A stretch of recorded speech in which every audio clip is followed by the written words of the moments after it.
Good morning, everyone. This is Mrs. Young. I hope you are well. My goal was to do this live, but it did not happen. But yet, we still have some great things that we're going to cover today, and I'll be available for questions. You can shoot me an email, or I'll be on campus soon. And I will definitely see you when we go to UNC Charlotte and visit. So, today, I want to talk to you about creating a professional email address. You will need this not just for today, not just for when you apply for jobs at colleges, but throughout the rest of your life, because there are many places you will go, and this email address can help take you there. So let's get started, okay? So the biggest thing I want to talk to you about is why you need a professional email address. The number one reasons why we're doing it here at PDMSTA is because you're going to apply for jobs. You're going to apply for colleges and scholarships. And what you need is a professional email address to be able to identify who you are and to not have a crazy one. As I worked in college admissions for like 4 years, and I worked in a private school where I had to review applications, I cannot tell you how many times people were judged based off their email address. Another reason why is because you will email potential college admissions or employers, especially when it comes to job shadowing. You want to be able to have a professional email address, and you'll be able to keep up with everything in one spot. Another reason why is because we're going to be building your academic and work resume really soon, and we want to be able to put that email address at the top is very professional. Lastly, this email address, as I've said before, can be used for a lifetime.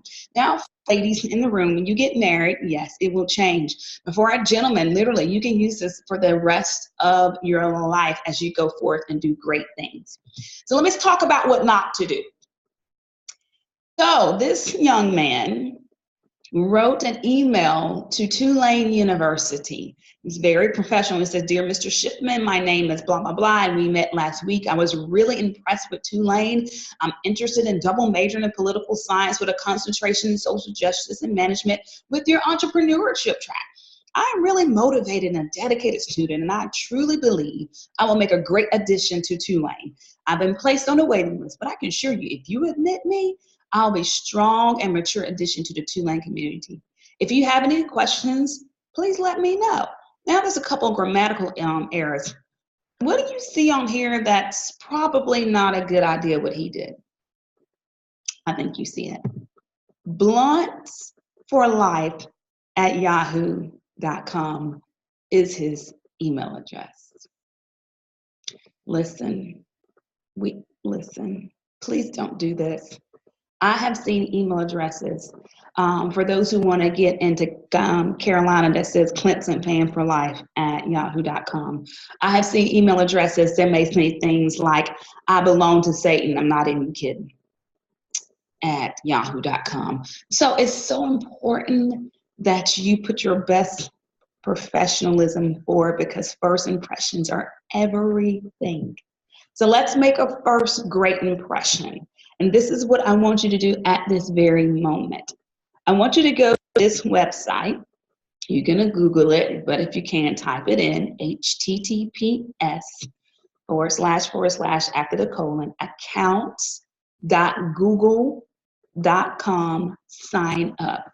Let's talk about, I want you to preferably to use Gmail, because you can do so much with a Google account, with Google Drive, which it has ways you can make presentations, you can do Google Documents, you can save a lot of information in this one spot, and we'll probably use that also for your academic resume. So go ahead and create a Google account.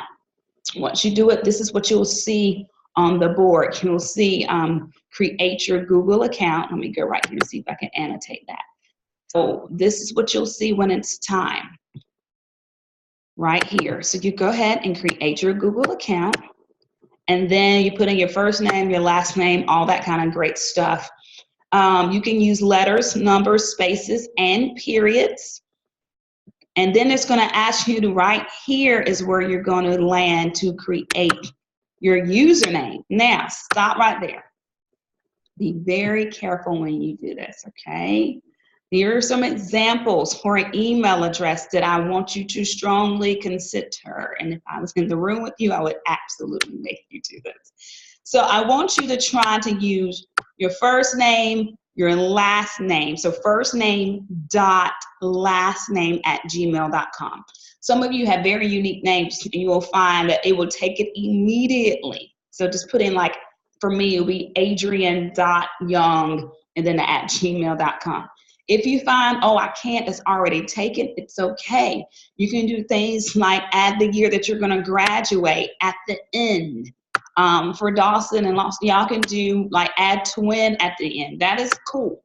There's nothing wrong with that because it's not crazy. But be creative in such a way that it still identifies who you are. You are your own brand. And what I mean by that is people will associate your name every time you apply and use your email address. So you want to make sure it's professional.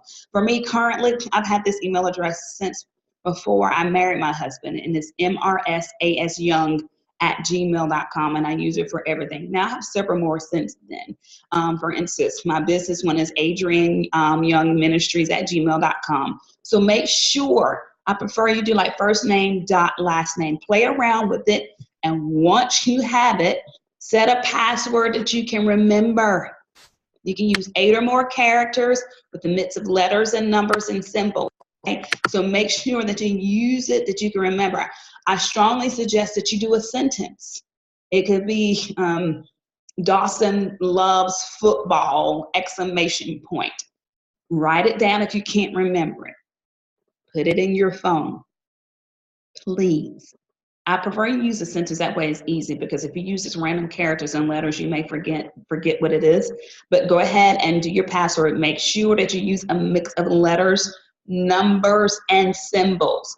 And once you do that, you'll click next and you'll be able to save it, okay?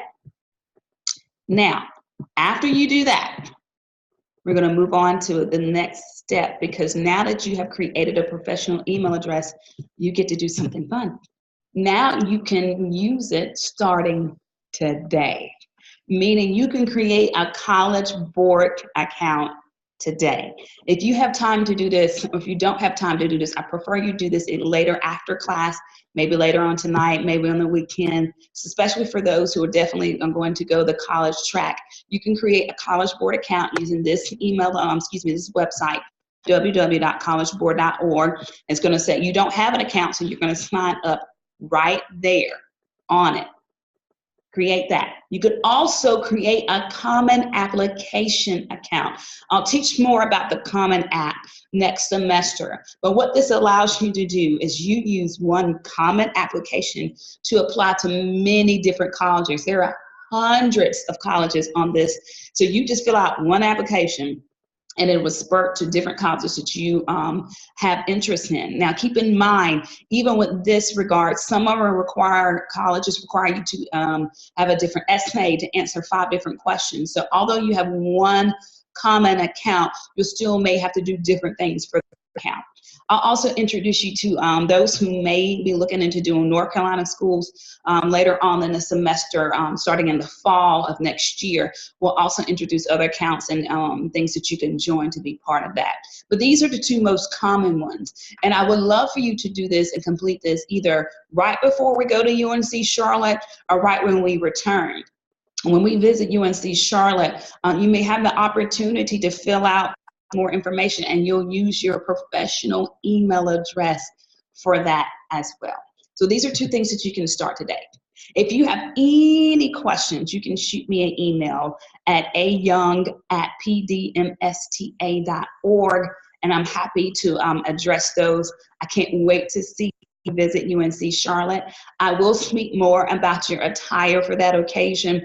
Would love for you to, if we had, I don't even know if we had it. I text Mr. Gamish to see if we had PDMSTA shirts to brand ourselves so people know that we're on the campus and we're setting a standard for our amazing charter school.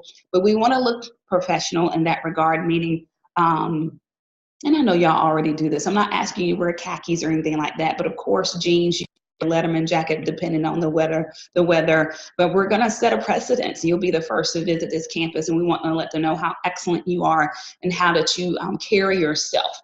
For parents who may be watching this as well, if you have any questions about this, and please make sure your student shows you their professional email address, feel free to email me and I'll get back to you at my earliest convenience. Have an amazing day. Thanks for joining. Bye-bye.